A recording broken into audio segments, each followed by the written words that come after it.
Olá, eu sou o professor Lucas Neto. Sejam bem-vindos a mais um programa Escola Bíblica no seu lar. Hoje nós vamos estudar a lição de número 7, que tem como título O papel da esposa na família. Dentro deste tema, nós vamos falar sobre 3 assuntos. E o primeiro deles será precedentes históricos. Em segundo lugar, vamos falar sobre a brilhante adjutora. E em terceiro lugar, vamos falar sobre criada para gerar. Vamos então dar início à nossa aula de hoje.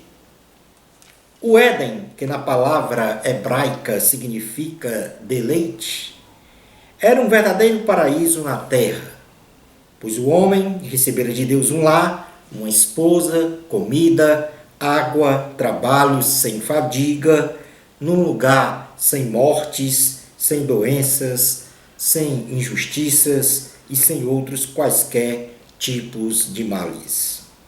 O homem e a mulher estavam prontos para viverem eternamente jornada feliz. A localização geográfica do Jardim do Éden. Muitas são as especulações dos estudiosos e arqueólogos sobre a real localização geográfica do Jardim do Éden, onde se mencionam vários lugares como possível local do Jardim do Éden, existindo até mesmo os que defendem que o Éden, narrado na Bíblia Sagrada, não é um lugar literal e sim alegórico. A despeito da diversidade de ideias, optamos por ser conservador e acreditar que a Bíblia Sagrada registra que o Jardim do Éden se localizava entre 4 rios, dos quais dois deles, o rio Tigre e Eufrates, nos dias de hoje levam este nome, nos induzindo a acreditar que o Jardim do Éden se localizava na antiga Mesopotâmia ou Babilônia, nos dias de hoje, algum lugar do Iraque. Tipificação do Jardim do Éden como sombra do definitivo paraíso no céu. Narrativas bíblicas nos oferecem a confirmação da existência do paraíso celestial, com características peculiares ao terrestre paraíso do Éden, como lugar de paz e esplendor, um lugar deleitoso, sem fome, sem sede, sem mortes, sem injustiças e lugar de comunhão plena com Deus. Outros fatos narrados na Bíblia Sagrada chancelam a real existência do paraíso celestial, quando menciona que Enoque, o 7º depois de Adão, foi tomado para o céu. Elias, o tesbita, foi elevado ao céu. O malfeitor que se arrependeu de seus pecados na cruz ao lado de Jesus Cristo obteve a promessa de ir para o paraíso. E o apóstolo Paulo, que foi arrebatado ao paraíso, o 3º céu, lugar da morada do Senhor e de todos os santos, ou seja, aqueles que creem em Jesus como Salvador e Senhor. Então vamos lá fazer aqui uma leitura na segunda carta aos Coríntios, em seu capítulo de número 12, para comprovar esta posição de Paulo, que chegou ao 3º céu. Segunda carta aos Coríntios, capítulo 12, versículos 1 ao 4, diz assim: Se é necessário que me glorie, ainda que não convém, passarei as visões e revelações do Senhor. Conheço um homem em Cristo, que há 14 anos foi arrebatado ao 3º céu. Se no corpo ou fora do corpo, não sei, Deus o sabe. E sei que o tal homem, se no corpo ou fora do corpo, não sei, Deus o sabe, foi arrebatado ao paraíso e ouviu palavras inefáveis, as quais não é lícito ao homem referir. Portanto, a revelação de Paulo aqui foi assunto ao 3º céu. A árvore da vida. Deus estabeleceu a árvore da vida bem no meio do jardim do Éden. E não proibiu inicialmente, antes da queda de Adão e Eva, que este comesse do fruto desta árvore. Porém, a Bíblia não revela porque o homem não comeu deste fruto quando teve esta oportunidade livremente. A árvore da vida, no contexto de Gênesis, representa a fonte de vida eterna para o homem, que vem exclusivamente de Deus. Nos demais livros da Bíblia, quando há uma clara menção da árvore da vida, infere-se um contexto de desfrutar da graça e do favor de Deus, de ser feliz, de viver em paz e eternamente. Assim é que, quando o homem acha sabedoria divina e adquire o conhecimento de Deus, é feliz de verdade, porque alcançou a árvore da vida. Quando o homem faz a vontade de Deus, mostrando a sua fé com obras santas e justas, ele também tem vida plena e alcança a árvore da vida. Quando o homem demonstra sua lealdade e fidelidade a Deus, e que, vindo a cair, retoma os caminhos do Senhor, ao alcançar a árvore da vida, ele é curado de seus males interiores e ele passa da morte para a vida.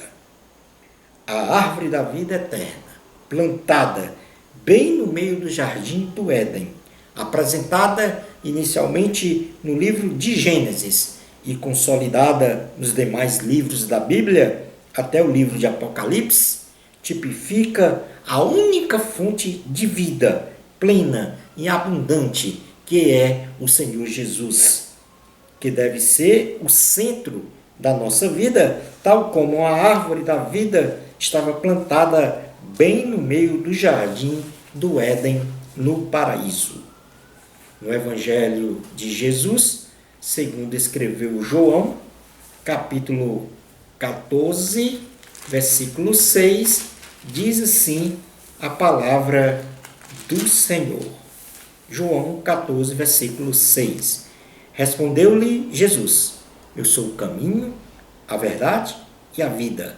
Ninguém vem ao Pai senão por mim. Portanto, o Senhor é o centro. O Senhor é o caminho, a verdade e a vida.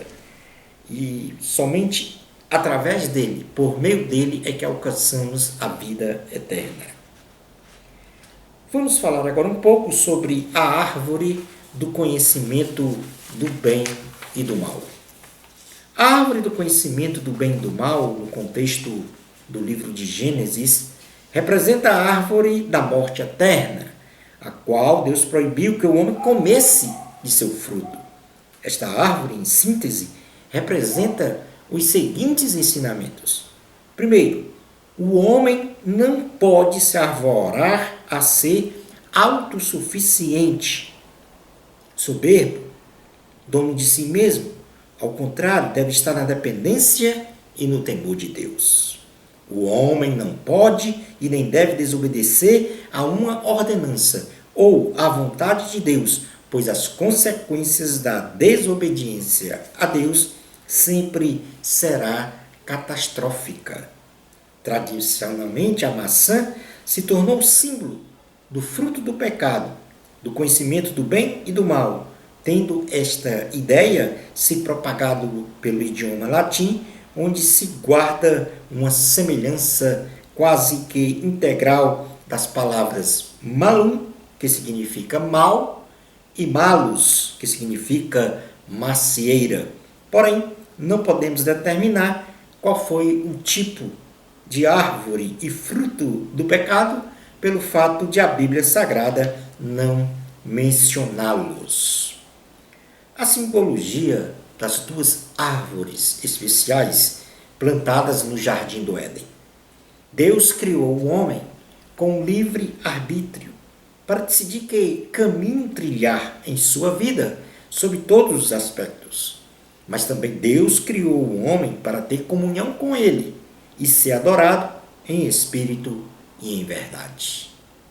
As duas árvores, a da vida e a do conhecimento do bem e do mal, eram totalmente diferentes, das milhares de árvores plantadas no jardim do Éden. Duas propostas estavam postas para Adão e Eva. A árvore da vida, que se fosse desfrutada, o homem viveria uma vida plena, abundante e eterna com Deus. E a árvore da morte, que ao ser escolhida e desfrutada por Adão e Eva, juntamente com eles, nos jogou para o lamaçal do pecado e da condenação eterna. Ainda hoje, estas duas propostas estão plantadas. A vida plena, abundante e eterna em Jesus Cristo, e a morte e a condenação eterna no diabo. A tentação no paraíso. A descrição da queda do homem em desgraça é relatado sucintamente, etapa por etapa, em Gênesis capítulo 3, que vai do versículos de número 1 ao 12. A tentação de Adão e Eva no Éden foi o grande teste para verificarmos se a natureza humana era capaz de resistir ou não aos seus próprios desejos e ao diabo. Logo, este episódio nos ensina, em primeiro lugar, que a tentação nunca terá como fonte o próprio Deus e que nós, tendo a nossa vida presidida pelo Espírito Santo, podemos resistir ao diabo e vencer o mundo. João 16:33 diz assim a palavra do Senhor. João 16, versículo 33. Estas coisas vos tenho dito para que tenhais paz em mim. No mundo passais por aflições, mas tende bom ânimo. Eu venci o mundo. Passamos agora a ver estas etapas de forma sistematizada. E, em primeiro lugar, nós vamos falar sobre o sedutor e a sedução. Satanás, de forma sagaz, se apresenta também de maneira sedutora a Eva, a mãe de toda a humanidade. E esta apresentação se dá com o seu instrumento mais eficaz de enganação, a palavra mentirosa, contrapondo a ordenança do Senhor nosso Deus. O maligno, conhecendo a natureza humana, pois esteve presente na criação do homem, explora 3 áreas frágeis desta natureza para ludibriar Eva, as quais nós podemos mencionar, em primeiro lugar, o diabo induz a mulher a ser soberba, a cobiçar o poder, a autossuficiência, o desejo de ser igual a Deus. Satanás aguça pela palavra proferida o desejo carnal de Eva, ou seja, os seus desejos carnais tipificados, neste caso, pelo comer, pela fome. Lúcifer, o maligno, incita pela palavra falada a Eva a satisfação de seus olhos. A estratégia de Satanás sempre será esta para derrubar o homem, isto é, se utilizará de sofismas, de mentiras que parecem verdades e ativará no homem as concupiscências da carne, as concupiscências dos olhos e a soberba da vida. Na primeira carta de João, em seu capítulo de número 2, versículos 15 ao 17, diz assim: Não ameis o mundo nem as coisas que há no mundo. Se alguém amar o mundo, o amor do Pai não está nele. Porque tudo o que há no mundo, a concupiscência da carne, a concupiscência dos olhos e a soberba da vida, não procede do Pai, mas procede do mundo. Ora, o mundo passa, bem como a sua concupiscência. Aquele, porém, que faz a vontade de Deus, permanece eternamente. Após essa ação do sedutor e a sedução em si, então vem a infração da ordem divina. Eva caiu na tentação armada pelo diabo e, em ato sumário, comeu do fruto da árvore do bem e do mal, que havia sido proibido por Deus de comê-lo.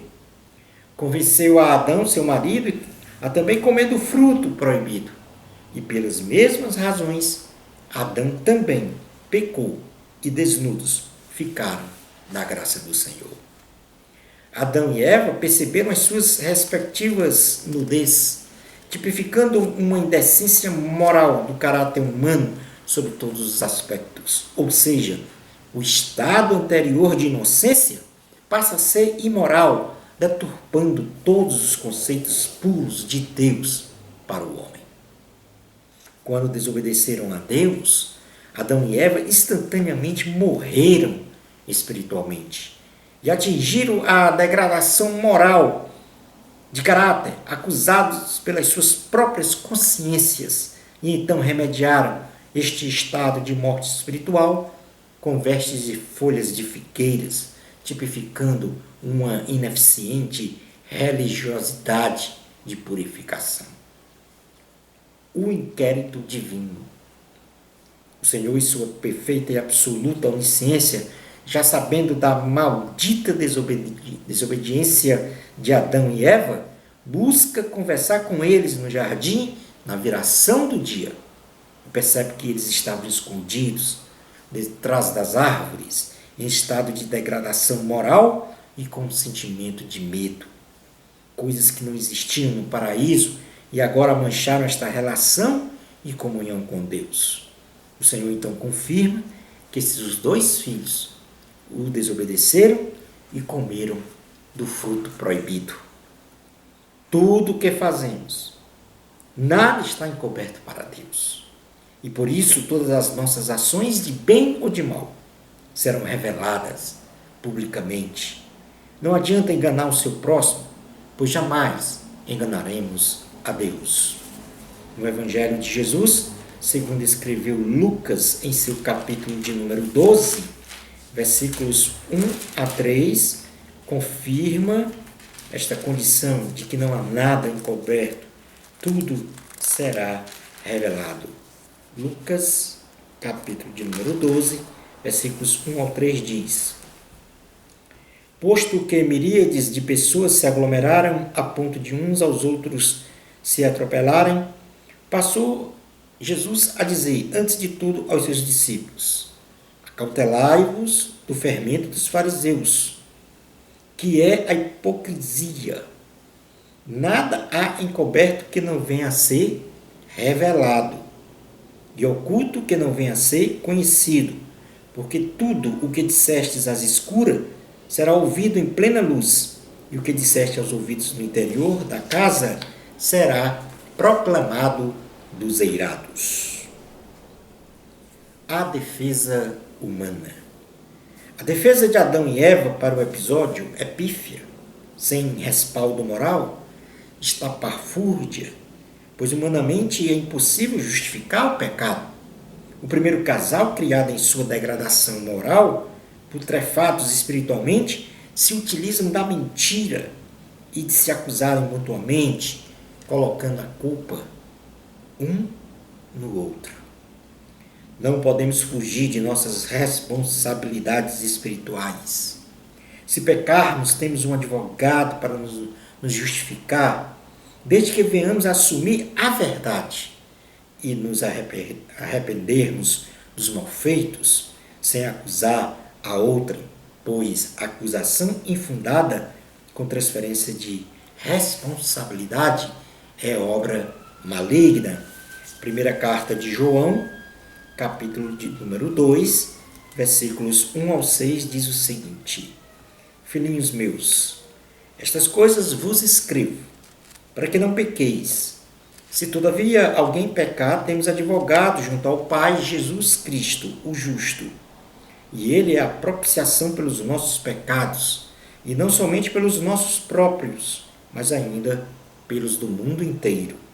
Ora, sabemos que o temos conhecido, por isto, se guardamos os seus mandamentos. Aquele que diz, eu conheço e não guardo os seus mandamentos, é mentiroso, e nele não está a verdade. Aquele, entretanto, que guarda a sua palavra, nele verdadeiramente tem sido aperfeiçoado o amor de Deus. Nisto sabemos que estamos nele. Aquele que diz que permanece nele, esse deve também andar assim como ele andou. O juízo de Deus. Deus é amor, mas também é justo. Ele é um Deus de justiça e pela desobediência realizada pelo casal adâmico, proclamou severas sentenças sobre todos os agentes da criação, que até hoje gemem a um só tempo. Essas sentenças foram, em primeiro lugar, a serpente, por ter deixado Satanás se incorporar em seu ser para promover a tentação, e a queda de Adão e Eva foi sentenciada a rastejar sobre o pó da terra. O diabo, esta sentença está implicitamente em Gênesis 3,15, que a partir de uma reestruturação de sua escrita, poderia ser entendida assim: Satanás sempre será contra o homem e contra Cristo, procurando destruí-los ou matá-los. Porém, Cristo pisará na cabeça de Satanás, condenando-o eternamente a viver amarrado no lago de fogo e enxofre, livrando de suas malignas mãos os homens condenados eternamente a viver afastados de Deus, mas que agora podem se reconciliar e alcançar a salvação e vida eterna em Cristo Jesus. E para isso Jesus, descendente de mulher, será ferido de morte, morte de cruz, na cruz do Calvário, para a salvação da humanidade. Eva, a mulher em seu parto natural, passa a ter as suas dores multiplicadas, pois em sua essência, qualquer pecado cometido sempre traz em seu bojo dores, e a mulher passa a ser submissa e dominada pelo marido, quebrando a harmonia e igualdade marital, que veio a ser restaurada com a vinda de Cristo. Sentença sobre a terra. Pela desobediência da terra, pela desobediência de Adão e Eva, a terra foi amaldiçoada e agora passa também a produzir espinhos, cardos e abrolhos, sendo estes espinhos os mesmos que foram utilizados para ferirem a cabeça de nosso Mestre Jesus. A sentença sobre Adão. Seu sustento alimentar passa a depender de seu próprio esforço físico e de muitas lutas para sobreviver. Foi decretada a sua morte física, retornando à sua parte material, o corpo, para o seu ponto de origem, ou seja, o seu corpo volta para o pó da terra. Foi impedido o seu acesso à árvore da vida e concomitantemente foi expulso do paraíso e assim destinado a viver separado e sem comunhão com Deus. Deus é misericordioso e demonstrou seu profundo amor para com o homem quando prometeu a vinda de um Salvador e tipificou o modo de salvação do homem pela morte e pelo sangue de um cordeiro, ao substituir as vestes de Adão e Eva, feitas de folhas de figueira, por vestes feitas de peles de animal. Este cordeiro salvador se consolidou na vinda de Jesus Cristo, o Filho de Deus, na forma de homem, para morrer na cruz do Calvário e ter o seu sangue derramado para perdão dos pecados da humanidade e para dar vida eterna. Portanto, depois deste breve relato da queda do homem, de Adão e Eva, deste breve relato da criação do paraíso, do jardim do Éden, nós vamos passar agora a ver qual é a relação da mulher para com o homem no casamento e na família. Em primeiro lugar, nós vamos então falar aqui sobre o segundo ponto da lição, a brilhante adjuntora. A criação da mulher. Deus criou a mulher de forma mais espetacular do que o homem, instituindo a primeira cirurgia, sendo o próprio Deus médico dos médicos, que se utiliza de uma anestesia realiza o corte da carne de Adão, retira uma das suas costelas, cria a mulher e sara o local da carne de Adão que foi cortada. A criação da mulher, chamada Eva, foi para complementar o homem, com o objetivo de evitar a solidão, promover o bem-estar social e emocional do casal e perpetuar a multiplicação da espécie humana. Deus valoriza a mulher.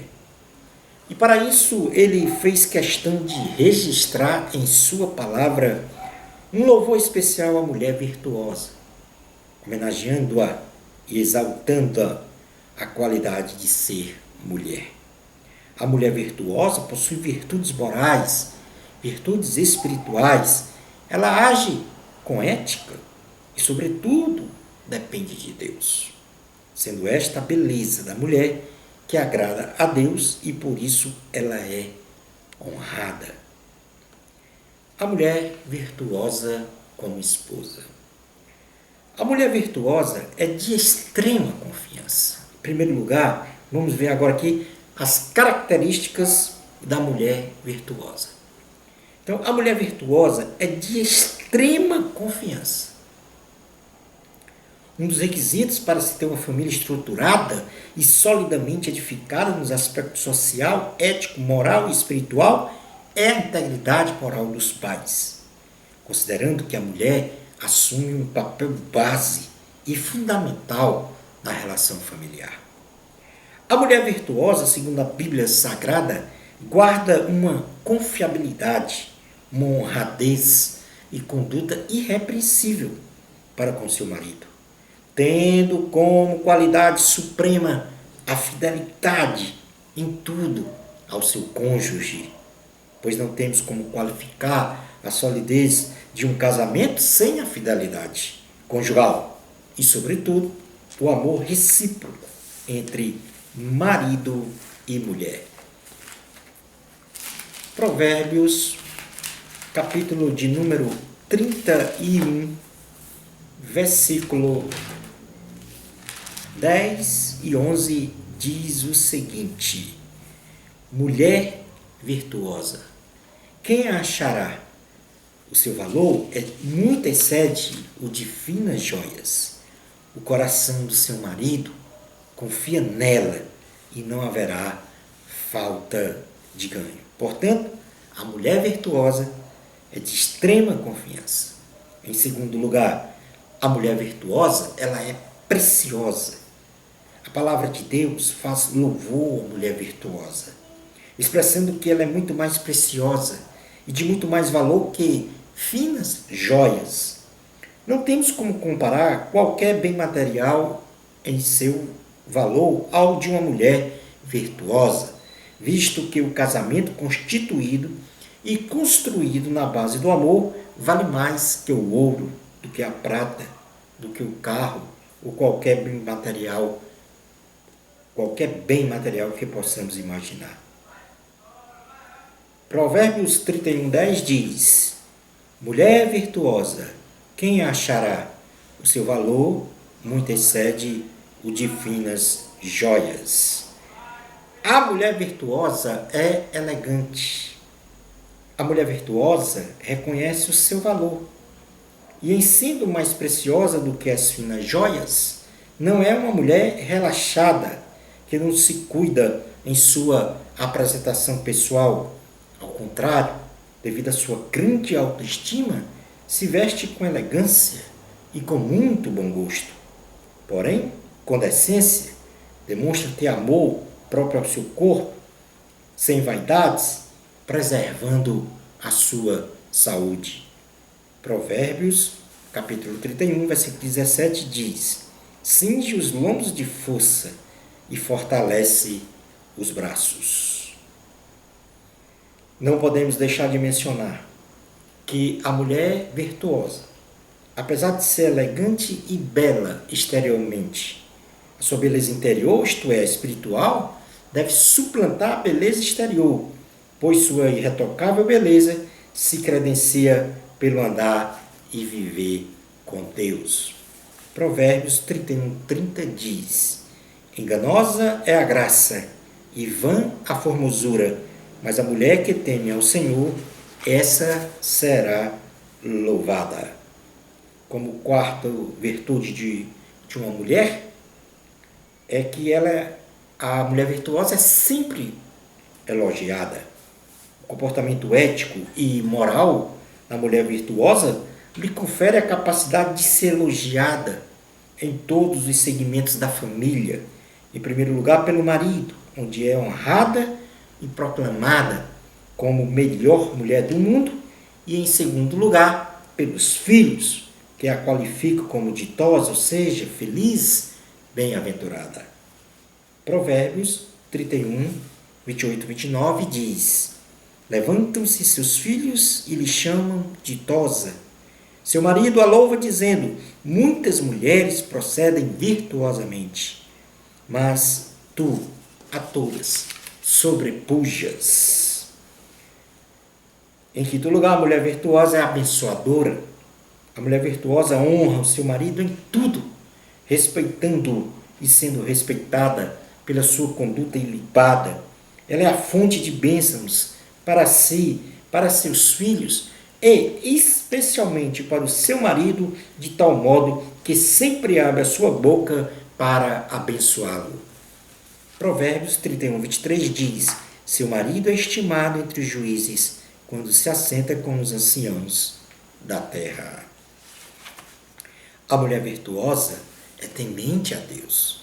A mulher virtuosa é temente a Deus e, como tal, é também exaltada e louvada pelo Senhor, sendo ainda reconhecida como realizadora de boas obras e fonte de bons frutos. Provérbios 31, 30 a 31. Enganosa é a graça e fã a formosura, mas a mulher que teme ao Senhor, essa será louvada. Dá-lhe do fruto das suas mãos, e de público a louvarão as suas obras. Portanto, a mulher virtuosa, como esposa, deve ter as seguintes, ou seja, o papel da esposa na família para com o marido será que ela tem que ser de extrema confiança, ela deve ser preciosa, elegante, sempre elogiada, abençoadora e temente a Deus. Vamos para o item 3 da lição: criada para gerar. A mulher virtuosa como mãe. Deus deu à mulher a bênção de, no seu ventre, estabelecer a concepção e a geração de um ser semelhante a ela, mas que também guarda características de seu marido. A mulher se torna a mãe que proporciona a multiplicação e perpetuação da espécie. Portanto, como mãe, a primeira qualidade da mulher virtuosa é que ela é educadora. Dizem que o amor de mãe pelos filhos guarda extrema semelhança com o amor ágape de Deus.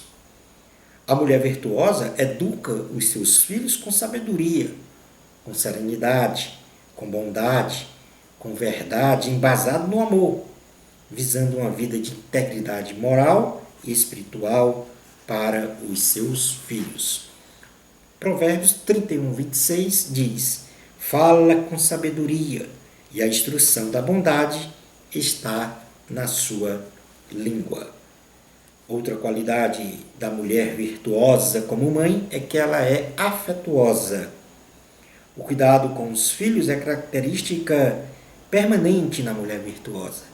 E este cuidado é demonstrado quando ela abraça, beija e promove carinho em seus filhos, dando a devida atenção e inclinando seus ouvidos a ouvi-los sem restrições. O tratamento da mãe virtuosa para com os filhos é preponderante na formação moral e na ética da personalidade dos filhos. A mulher virtuosa como trabalhadora. A mulher virtuosa, ela é laboriosa e empreendedora.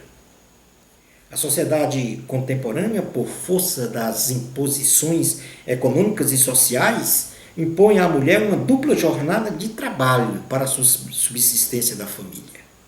A primeira jornada de trabalho nas atividades laborais em empresas dos mais variados ramos, ou ainda como empreendedora em seu próprio negócio.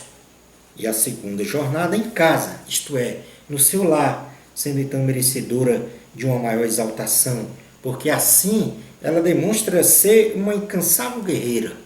Logo, é hora dos homens se sensibilizarem e reconhecerem que precisam ajudar suas respectivas esposas nas tarefas domésticas.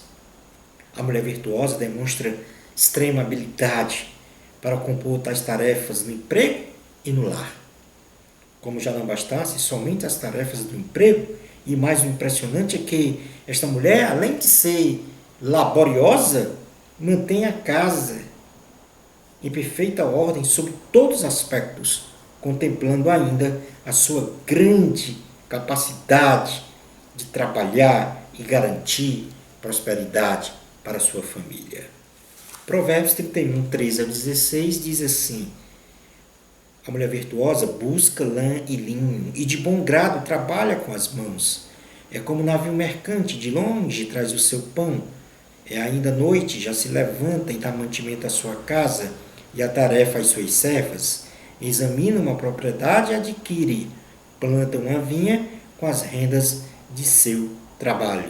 No versículo 27 diz assim: atende ao bom andamento da sua casa e não come o pão da preguiça. A mulher virtuosa como serva de Deus. A mulher virtuosa é temente a Deus e de bom testemunho. A palavra de Deus em Provérbios, capítulo 1, versículo 7, diz que o temor do Senhor é o princípio da sabedoria. E assim a mulher virtuosa é detentora do temor de Deus. E isso se revela enfaticamente na sua conduta moral irrepreensível, que lhe confere um nome honrado, com vida piedosa e limpa, com um comportamento exemplar diante de Deus e dos homens, com bom testemunho, sempre abençoando e fazendo o bem todos os dias de sua vida. Provérbios 31, 30 diz: enganosa é a graça e vã formosura, mas a mulher que teme ao Senhor, essa será louvada. A mulher virtuosa é generosa. Além do cuidado com os membros da família, a mulher virtuosa se preocupa com o próximo e, segundo suas posses, ajuda aos necessitados, tanto no campo material como espiritual, de forma previdente e com extrema generosidade de coração. Provérbios 31, 20 diz: abre a mão ao aflito e ainda estende ao necessitado. Portanto, na questão da mulher virtuosa como mãe, ela é educadora e afetuosa. Como trabalhadora, ela é laboriosa e empreendedora. E como serva de Deus, é temente a Deus e de bom testemunho, e também generosa. Concluindo a nossa aula de hoje. A mulher, na condição de esposa e mãe, possui a função dada por Deus de ser uma adjutora de seu marido, bem como o de edificar a sua família com sabedoria. A sensibilidade da mulher garante à família a condição de ter o equilíbrio social e emocional para o seu bem-estar. Uma bênção especial do Senhor Jesus para você. Amor a Cristo. A glória é de Deus. Até ao nosso próximo programa Escola Bíblica no seu lar, se Deus permitir.